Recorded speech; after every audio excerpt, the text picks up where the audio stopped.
Tryggvi, feiti, eyralausi.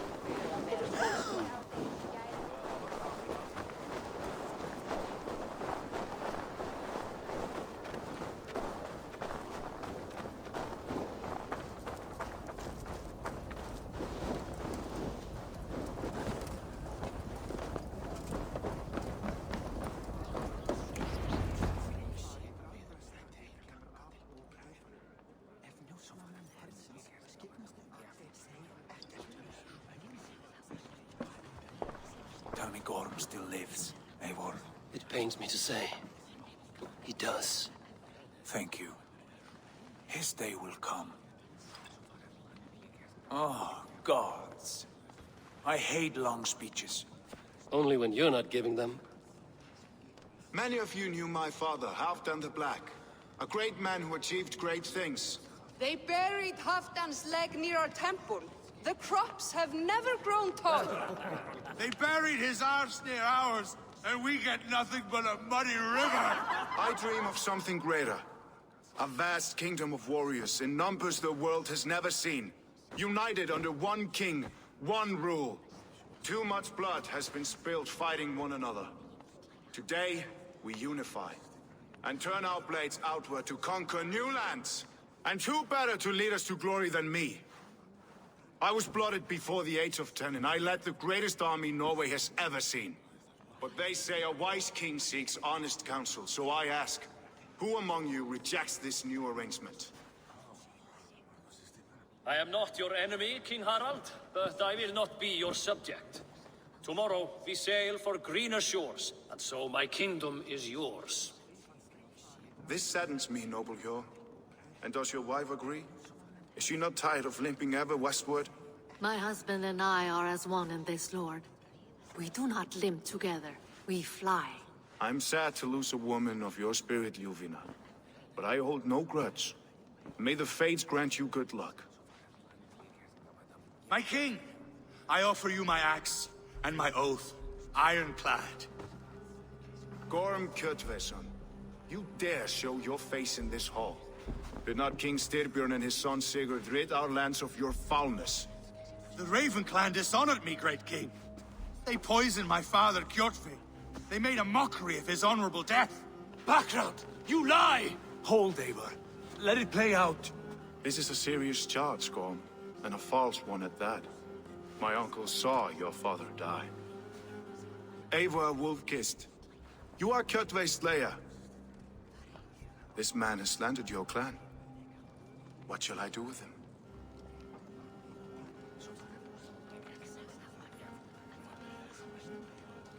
I would send him to hell as I did his father. Understandable. But a quick death is too good for a Draugr like him. Gorm, I name you Worm and call you exiled. Leave these lands by the next full moon, or I will feed you to the crows myself.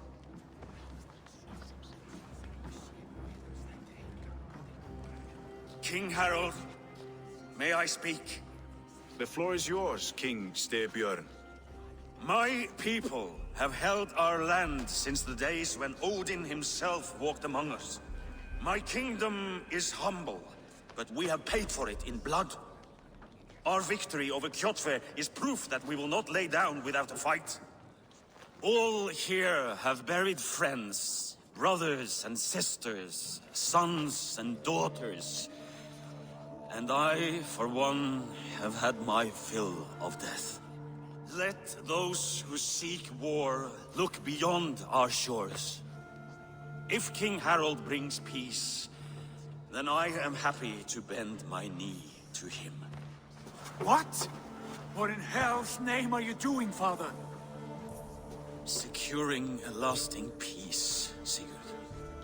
Our days of fighting are finished. You said nothing of this to me.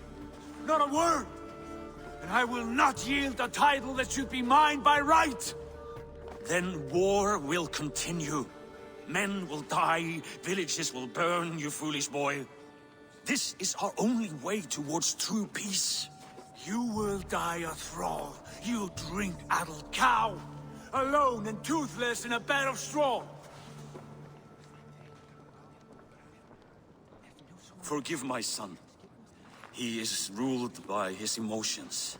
I take no offense, Styrbjörn Jarl, and I thank you for your fealty. It is natural to fear change, to resist it. But all things change and all things end.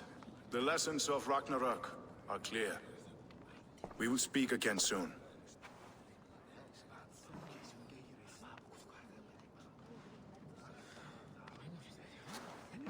That was an ambush, Lord. Did you know of Styrbjörn's plans? For some days, yes, I did. But it was not at my urging. It was his decision alone. Do you dream of a glorious future, Eivor? A warrior like you would be a boon to my clan.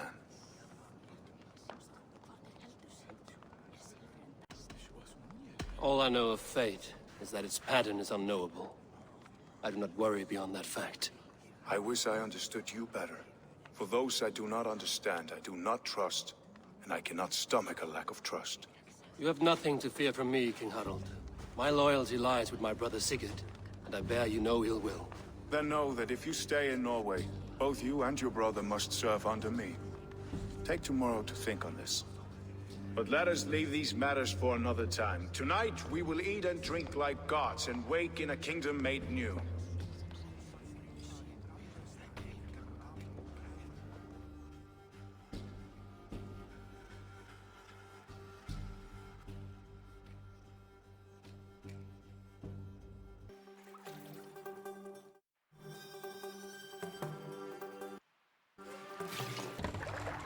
Harold's colors. He is already marking his territory.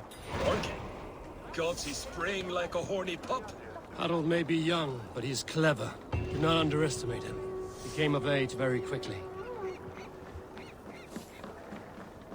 You there! What are you doing? If you wish to have words, come closer.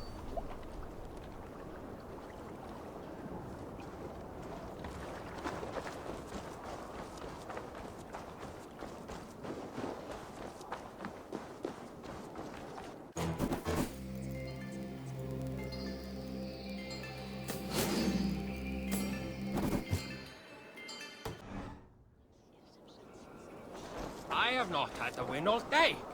I must turn this around.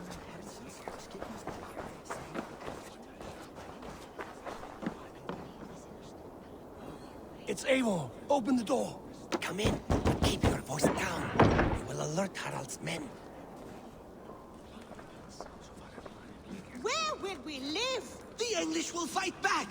The wars will never... 2 days ago, we rid this land of Kjotve and his dogs. Yet today, we do not celebrate. Today we cower under a cloud of fear. But it need not be like this. We are not the heel-trodden subjects of a boy king. We are the Raven clan. Our destiny is our own. Did you know about your father's oath to Harold? I did not. And for that my anger burns hotter than any man's here. But I will not let that drive me into despair. We cannot stay in Norway. Not under Harald's boot. Not without fueling more war. So we push forward. To newer lands. To England. And there make a new home. A kingdom of our own. The sons of Ragnar Lothbrok have been in England 8 winters already. Is there any land left for a clan of our size? More than enough, wife. Of the 4 kingdoms of England, only one is truly pacified. I have no desire to wear Harald's leash. I like this idea. A saga for the ages, I agree. It will take time and resources to build ourselves a new home, but the riches taken from Kjotve's raid would suffice. No. That belongs to my father, as a fair compensation. In England, we must start anew. You would start us with nothing? In a land we do not know? Among people who hate us? Kjotve's riches would go some way to easing our passage, Sigurd. I bested him. It is within my rights to claim his goods. Our leaving must not be an assault on my father. It is a time of renewal for us.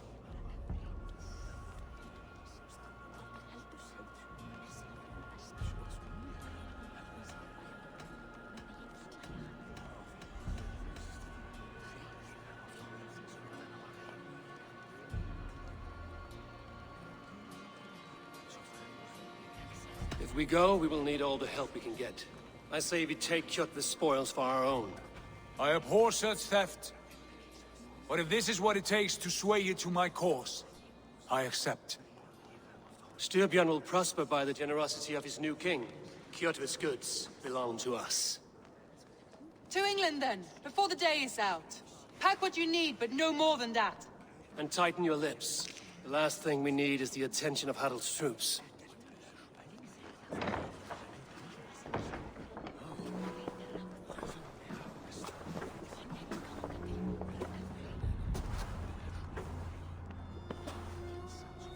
How much did you hear? Enough. A new path is revealed, and your journey will be challenging. Will you not join us? For my mother's sake, I cannot. But our threads will cross again before the final day. Until then, farewell.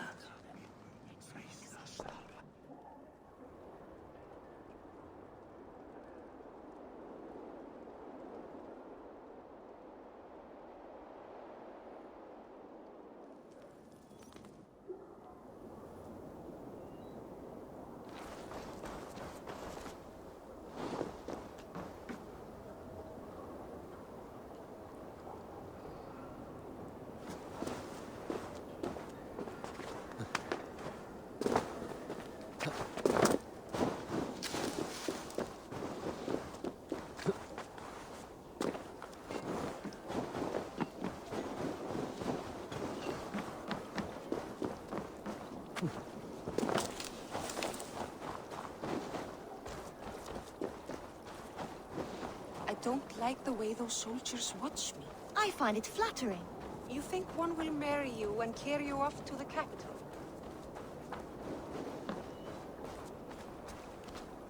Eivor, the wind favors us. We should set sail without delay. You made quick work of packing. Well done. The dream of new lands is a powerful lure. As is the promise of glory. But the act of leaving so beloved a home, there is a sadness to it. Having doubts? No, not at all. The die is cast. Then let fate guide our journey. Are you ready? I'm ready. Let us take to the water and leave unbothered while we have the chance. That chance is past. Look! Fate flies on swifter wings than we. King Harald's banner.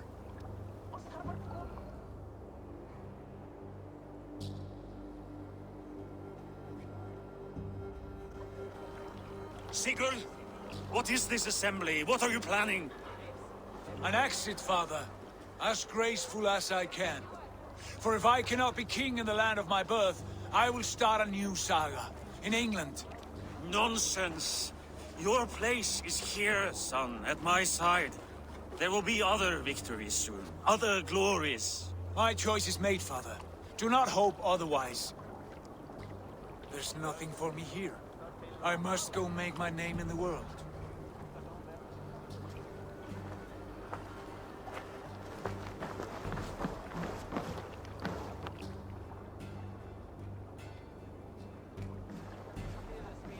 And you have plundered Fornburg's resources, I see. You leave nothing behind but your honor. You left me no choice. I entered the Alving a prince. I left the son of a Jarl. There are always choices, Sigurd. I will not stand between you and yours, but I do not accept it. 17 winters ago, I opened my door to you, Eivor. And now, your only thanks is to rob me? I should have left you to the wolves. Sad old elk. Do not carry his words with you to England. He brought this day upon himself. I know.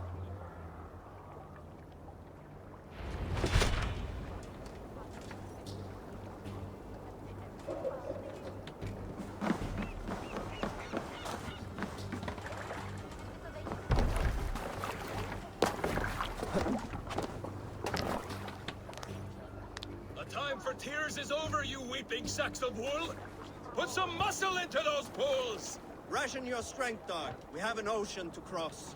All right, you lazy backrout. Sigurd, what's our course? The sons of Ragnar established a settlement near the coast. We set sail for them. Raggi, sing a song to lift our hood. To rouse the gods! Inspire a mighty fart from Thor to speed us on our way! An ocean lies before us, Eivor. And on its far side, a new kingdom awaits. You know England well from your travels. I spent a season in their kingdom of Mercia, a temperate land, lush and wild. By now, the sons of Ragnar will have claimed its heart. Do we mean to join their army? They will join ours. In time, all of England will know of Raven Clan and the glory we brought to that fractured land.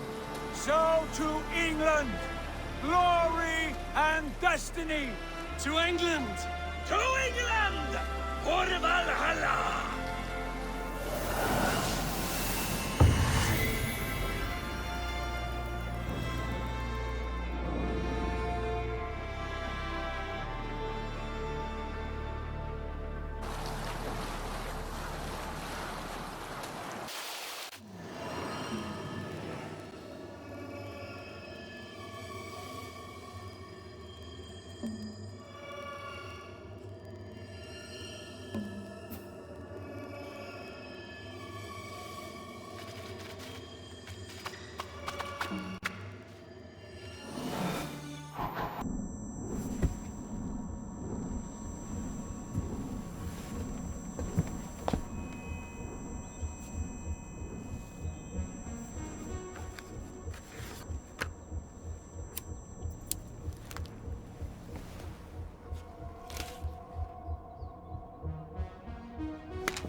In a lecture at the University of Cambridge, Dr. Sirka told a worried audience that scientists have few answers for them. Since the mass coronal ejection of 2012, the strength of the Earth's magnetic field has increased by a factor of 50,000. This has resulted in huge disturbances in radio and satellite communications, dangerous bands of radiation around the poles, and as we can all see from our window, an aurora borealis that never burns away. Unfortunately, we are stumped as to why this is happening, and if we cannot find an answer soon, it may change the way we live, the way we communicate, even the way we evolve, forever. Dr. Sirka went on to say, Bought you more electrolytes? Oh, new and improved citrus flavor. Thanks, Sean.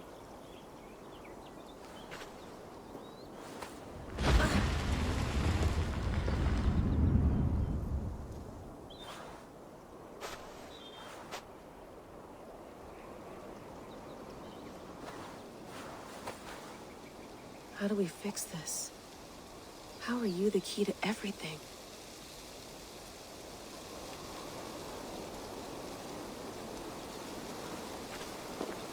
You're a long way from home, Eivor.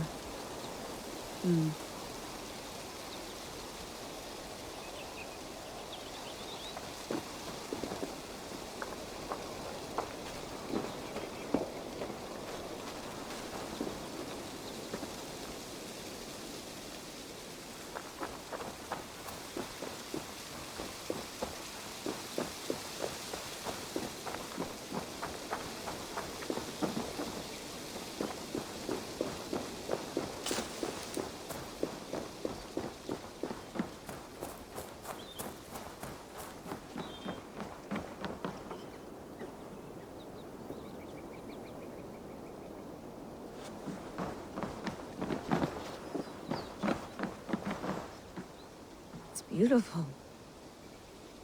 But it's not normal.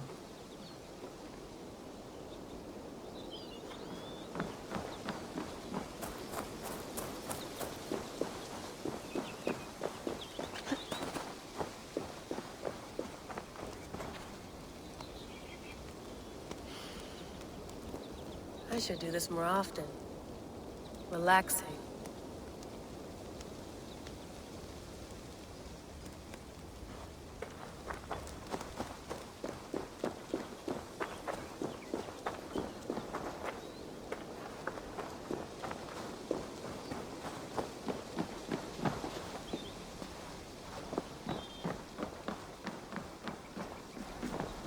Would love to play around, but I have bigger things on my mind.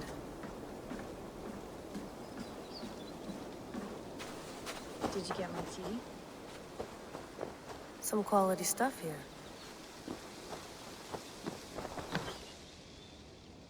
Oh, mint tea is not actually tea, Bex. It's an infusion. It's really just dirty, minty water. I don't care what you call it, Sean. Did you buy any? Of course I did, love. Hey, sorry about pulling you out. The generator was sputtering. That's fine. I needed air. How is the Animus data stream? Comfortable? Felt pretty stable after a while. Good. Just give me a sec and you can jump back in.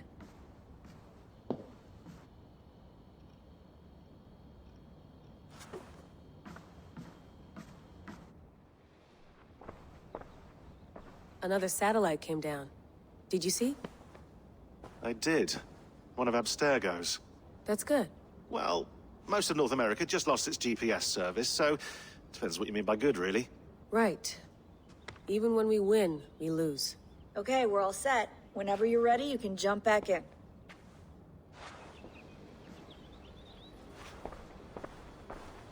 That's quite nice. Soothing. Let's have a look.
insights into his time in the Animus and what it means to be an assassin.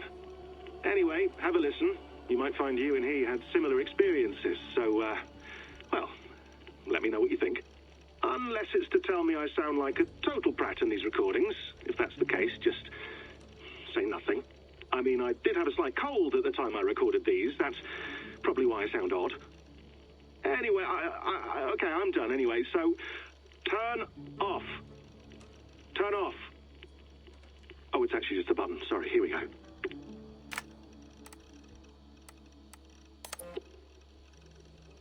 No, come on, Sean. Turn that thing off. Oh, hold on. I like what you said there. I want to get this for posterity. Say it again, nice and loud. Seriously? Sure, come on. If nothing else, it'll give me leverage with your old man. Ah, that's your angle. Nice. What I said was, I wish I hadn't been born into the Assassins. I wish I had chosen this life. Is that good enough? Sure, but why is that? Because choice is the central idea of our creed.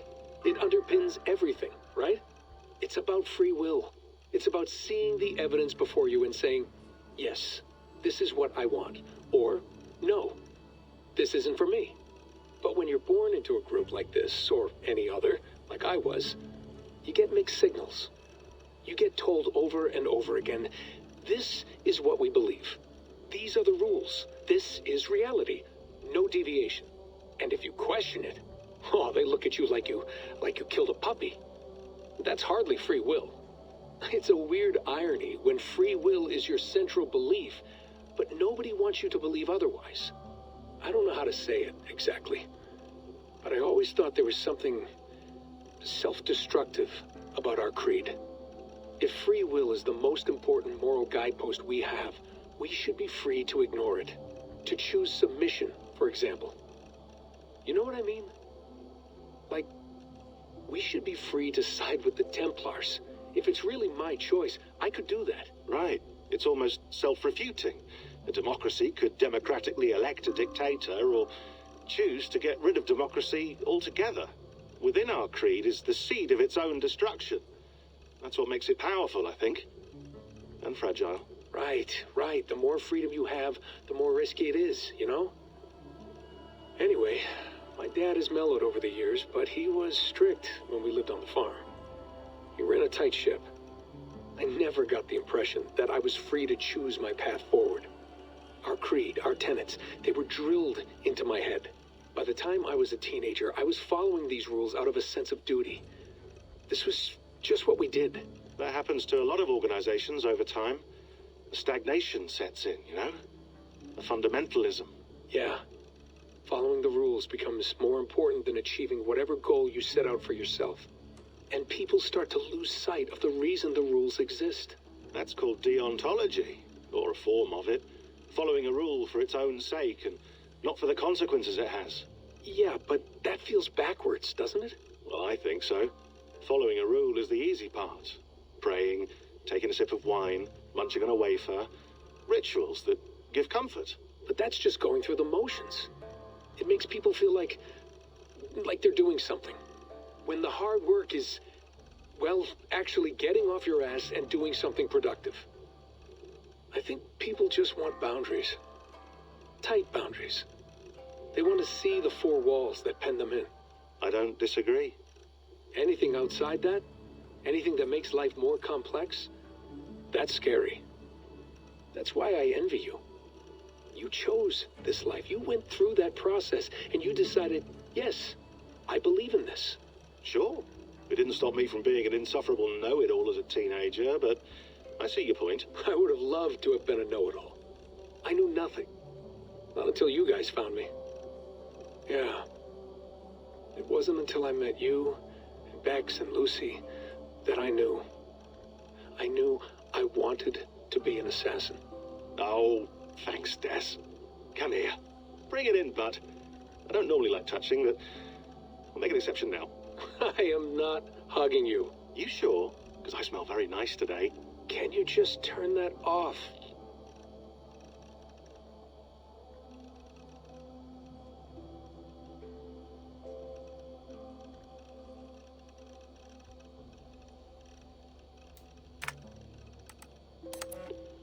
and I'll just set this here. Do you guys record everything we talk about? Not everything, but you've been using the Animus so much, I thought this was a good chance to learn some things about prolonged exposure. So I'm your guinea pig. No, my guinea pigs are all dead. The Animus was too much for them to handle. Cute. Can I ask you about the bleeding effect? Any recent flashes? Any memories resurfacing? Yeah, the usual things. Ghost images of Altair and Ezio a few times a day. Nothing intrusive, just brief moments. They pass quickly, almost without me noticing. Like a figure in the corner of my eye. Or remembering a dream from the night before. I did have one extended hallucination a few days ago. It was Ezio. He was older, around the time he left Cappadocia. He was standing on the deck of a ship, alone. And through him, I could feel an intense regret or guilt. And it felt to me like he'd had a loss of faith in himself, in the creed, like he couldn't keep it up, couldn't stay true to his ideals. And as I watched him, I thought, is this the moment he decided he was done being an assassin? It felt like it. Anyway, most of my visions have been brief, lasting just a few seconds. They're like complete memories of small moments that appear suddenly out of nowhere, fully formed. It's a strange feeling. Okay, anything else?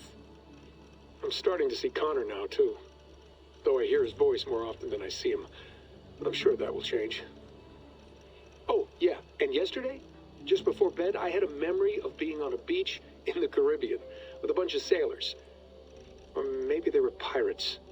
I don't know. No idea. Huh, we'll look into that. And how do you feel in general? In general? Well, I feel older, for one. Much older. And it's strangely comforting. I'm collecting the memories and skills and thoughts of so many people. I feel like I've lived a few hundred years or more. Is it possible that if I do this for too long, it'll push my own memories aside? That I'll be everyone but myself after a while? It's possible. That's called identity substitution. It's happened before, but it's rare. And someone with your background shouldn't need to worry. My background? You mean someone with my genes? My abilities? You have Isu DNA, and that lets you see things and do things and withstand traumas that other people can't. And I can suffer in ways that others can't. That's not something to be proud of. You mean the apple? Yeah. It has a pull, Bex. It tugs at my brain. It talks to me. Teases me. Drives me mad. And what I did to Lucy... God damn it. Nothing is worth the damage I did. The pain I caused. I know. But you're special. That's the point. I'm not special, Bex. I'm lucky. That's all. I understand. We're assassins. It's our creed that makes us different, not our genes, not our blood. Anyone can join us. That's true. But let's leave that aside for a second. What I want to know is, have you ever had any Isu memories resurface? Isu memories? I don't think so. I can't even begin to imagine what that would feel like. I think you'd know if you did. Maybe one day. We might be able to induce something. Jesus, let's fix the world first, okay? Before we start digging up my ancient ancestors. Deal. With my luck, I'll be related to some third-rate Isu like Sisyphus or something.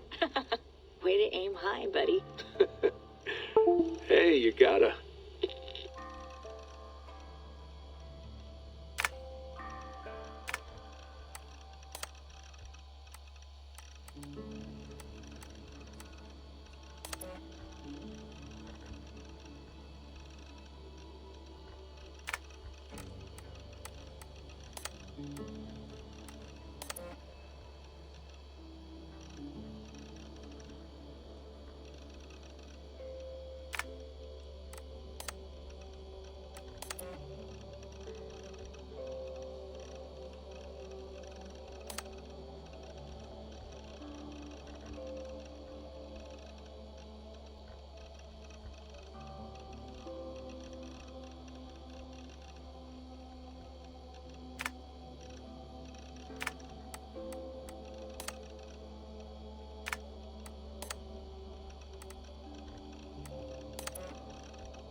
I went through hell to bring you here.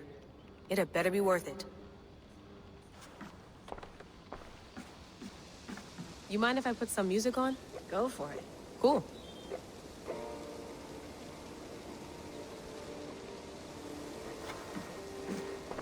Hello, Layla. Sean, what do you make of the grave out there? Well, it overturns a few hundred years of scholarship about the first Europeans to set foot in North America. Apart from that, it's just a bunch of muddy bones, isn't it? Can we talk about this thing on my neck for a second? Ah, the mood stabilizer. Yes. It's not harmful, is it? I mean, I feel good, but I want to make sure there's no side effects. There shouldn't be. It's only blocking outside signals, a passive effect.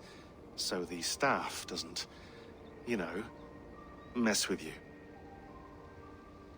Sean, what happened last year, I had no control over that. I tried to resist. I understand. And your old team, maybe they don't. But we've seen that sort of thing before. Still, if you want to work with us and get to the bottom of why the world is about to end for the second time in 8 years, then you wear that thing until we say otherwise. William's orders. I know. It's not a problem. It's just a few more weeks, yeah? Just until we figure this out. You're right. I know you're right. Sean has been busy.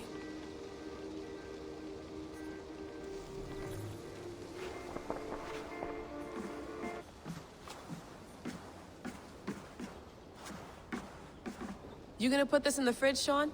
Of course. In half a minute. Remember, tomatoes go on the counter, not the fridge. Please enjoy your stay. Remember, all the garbage must be packed out, and please water the plants once a day. Yeah, I won't remember that. Sean, don't forget to water the plants while I'm under, okay? I'll add it to the calendar and tattoo it on my leg.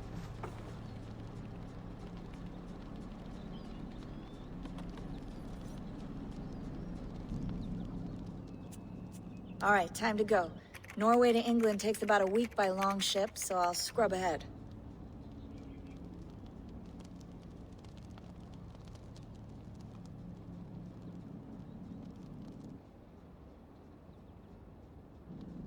Layla, you okay? Sorry. Can you play the message again? We have the transcript. If you're looking for something, I can No, go and... I want to hear it. Okay. I don't mean to be cryptic. It's just...